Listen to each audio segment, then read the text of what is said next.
Hi hello, ഇന്ന് ഞാൻ വന്നിട്ടുള്ളത് നല്ല അടിപൊളിയായിട്ടുള്ള ഒരു നാരങ്ങ അച്ചാറിൻ്റെ റെസിപ്പി വീഡിയോ ആയിട്ടാണ്. നമ്മളിവിടെ 1/2 കിലോ ചെറുനാരങ്ങയിലാണ് അച്ചാർ ഉണ്ടാക്കിയെടുക്കുന്നത്. അപ്പോൾ ഞാനിവിടെ ഒരു 50 ഗ്രാം ഇഞ്ചി അരിഞ്ഞെടുത്തിട്ടുണ്ട്. അതേപോലെ തന്നെ ഒരു 3-4 കുടം വെളുത്തുള്ളി ഒന്ന് തൊലി കളഞ്ഞിട്ട് വൃത്തിയാക്കി വെച്ചിട്ടുണ്ട്. അതേപോലെ തന്നെ ഒരു 8-10 പച്ചമുളകും കൂടി അരിഞ്ഞ് വെച്ചിട്ടുണ്ട്. ഇനി കുറച്ച് കറിവേപ്പിലയും 2-3 വറ്റൽമുളകും കൂടി എടുത്തിട്ടുണ്ട്. നല്ലെണ്ണയിലാണ് നമ്മൾ ഈ അച്ചാർ ഉണ്ടാക്കിയെടുക്കുന്നത്. അപ്പോൾ നല്ലെണ്ണ എടുത്തിട്ടുണ്ട്. അതേപോലെ തന്നെ കുരു കളഞ്ഞിട്ടുള്ള ഈത്തപ്പഴം കൂടി എടുത്തിട്ടുണ്ട്. നല്ല സ്വീറ്റ് ആയിട്ടുള്ള ഈത്തപ്പഴമാണ് എടുത്തിട്ടുള്ളത്.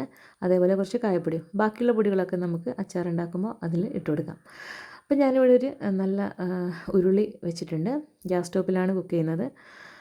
അപ്പോൾ ഉരുളിയിലേക്ക് നല്ലെണ്ണ ഒഴിച്ചു കൊടുത്തതിന് ശേഷം നന്നായിട്ട് കഴുകി വൃത്തിയാക്കി തുടച്ച് വെച്ചിട്ടുള്ള ചെറുനാരങ്ങ ഉരുളിയിലേക്ക് ഇട്ട് കൊടുക്കുന്നുണ്ട്. ഇനി നമുക്ക് ഇത് ജസ്റ്റ് ഒന്ന് വഴറ്റിയെടുക്കണം. ചെറുതായിട്ടൊന്ന് വഴറ്റിയാൽ മതി. ഒരു 2-3-4 മിനിറ്റ് ഒന്ന് വഴറ്റിയാൽ മതി. ഒരു ചൂടിലൊന്ന് വഴറ്റിയെടുത്ത് ഇത് പൊട്ടിപ്പോവാത്ത രീതിയിൽ നമുക്കിതൊന്ന് കോരി മാറ്റാം. അച്ചാറുണ്ടാക്കുമ്പോൾ നല്ല ചുവടുകട്ടിയുള്ള പാത്രത്തിൽ അച്ചാറുണ്ടാക്കുവാണെങ്കിൽ നല്ലതായിരിക്കും. അപ്പോൾ ഞാനിവിടെ എല്ലാം ഒന്ന് വേറൊരു പാത്രത്തിലേക്ക് കോരി മാറ്റി കൊടുക്കുന്നുണ്ട്. മാറ്റി വെച്ചിട്ടുള്ള ചെറുനാരങ്ങ നന്നായിട്ട് ചൂടാറിയതിന് ശേഷമാണ് കട്ട് ചെയ്ത് വെക്കുന്നത്. ഇനി നമുക്ക് കുറച്ച് കടുക് ഇട്ട് കൊടുക്കാം. അതായത് ഒരു 2 ടീസ്പൂൺ കടുക് ഇട്ട് കൊടുക്കുന്നുണ്ട്. കുറച്ച് കറിവേപ്പിലയും അതേപോലെ തന്നെ വറ്റൽമുളകും കൂടി ഒന്ന് ഇട്ട് കൊടുത്തിട്ട് നന്നായിട്ടൊന്ന് വഴറ്റിയെടുക്കുന്നുണ്ട്. ഇനി നമുക്ക് അടുത്തതായിട്ട് ചേർക്കാനുള്ളത് വെളുത്തുള്ളിയാണ്. വെളുത്തുള്ളി നന്നായിട്ടൊന്ന് വഴറ്റിയെടുക്കണം. വെളുത്തുള്ളി നമ്മൾ അരിഞ്ഞെടുക്കുന്നില്ല. അതുകൊണ്ട് തന്നെ നന്നായിട്ടൊന്ന് വാടിയതിന് ശേഷമാണ് നമ്മൾ ഇഞ്ചി ഇട്ട് കൊടുക്കുന്നത്. ഇനി നമുക്ക് ഇഞ്ചി കൂടി ഒന്ന് ഇട്ടിട്ട് നന്നായിട്ടൊന്ന് വഴറ്റിയെടുക്കാം. ഇഞ്ചിയും അത്യാവശ്യം ഒന്ന് മൂപ്പിച്ചെടുക്കണം. ഇഞ്ചിയും കൂടി ഒന്ന് മൂപ്പിച്ചെടുത്തതിന് ശേഷമാണ് നമ്മൾ പച്ചമുളക് ഇടുന്നത്. പച്ചമുളക് ഞാനിവിടെ ഉണ്ടമുളകാണ് എടുത്തിട്ടുള്ളത്. ഉണ്ടമുളക് ഒരു 5-8 എടുത്തിട്ടുണ്ട്. ഒരു എരിവുള്ള മുളക് തന്നെയാണ് എടുത്തിട്ടുള്ളത്. ഇനി നമുക്ക് ഈത്തപ്പഴം എടുത്തിട്ടുണ്ട്. ഈത്തപ്പഴം ചെറിയൊരു ചൂടുള്ള വെള്ളത്തിൽ ഒന്ന് നന്നായിട്ടൊന്ന് പേസ്റ്റായിട്ട് അരച്ചെടുത്തിട്ടുണ്ട്. നേരത്തെ മാറ്റി വെച്ചിട്ടുള്ള ചെറുനാരങ്ങ നന്നായിട്ടൊന്ന് ചൂടാറിയിട്ടുണ്ട്.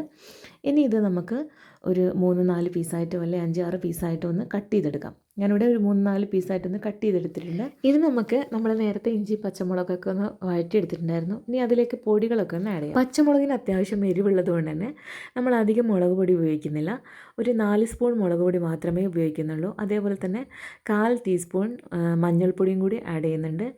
അതേപോലെ തന്നെ ഒരു 1/2 സ്പൂൺ ഉലുവാപ്പൊടിയും ഒരു 1/4 ടീസ്പൂൺ കായപ്പൊടിയും കൂടി ആഡ് ചെയ്യുന്നുണ്ട്. ഇനി നമുക്ക് നന്നായിട്ട് ഇതൊന്ന് വഴറ്റിയെടുക്കാം. നമ്മൾ ചേർത്ത് കൊടുത്തിട്ടുള്ള മുളക് പൊടിൻ്റെയൊക്കെ പച്ചമണം ഒന്ന് മാറിയതിന് ശേഷമാണ് ഈത്തപ്പഴത്തിൻ്റെ പേസ്റ്റ് നമ്മൾ ചേർത്ത് കൊടുക്കുന്നത്. അത്യാവശ്യം എരിവും പുളിയും ഉപ്പും മധുരമൊക്കെയുള്ള ഒരു അച്ചാറാണിത്. ഇനി നമുക്ക് നേരത്തെ അരിഞ്ഞു വെച്ചിട്ടുള്ള ചെറുനാരങ്ങ ഒന്ന് ഇതിലിട്ടിട്ട് നന്നായിട്ടൊന്ന് ഇളക്കി കൊടുക്കാം. എണ്ണയിൽ വഴറ്റിയെടുക്കാണ്ട് നമുക്ക് ഈ ഒരു ചെറുനാരങ്ങൻ്റെ അച്ചാർ ഉണ്ടാക്കിയെടുക്കാം.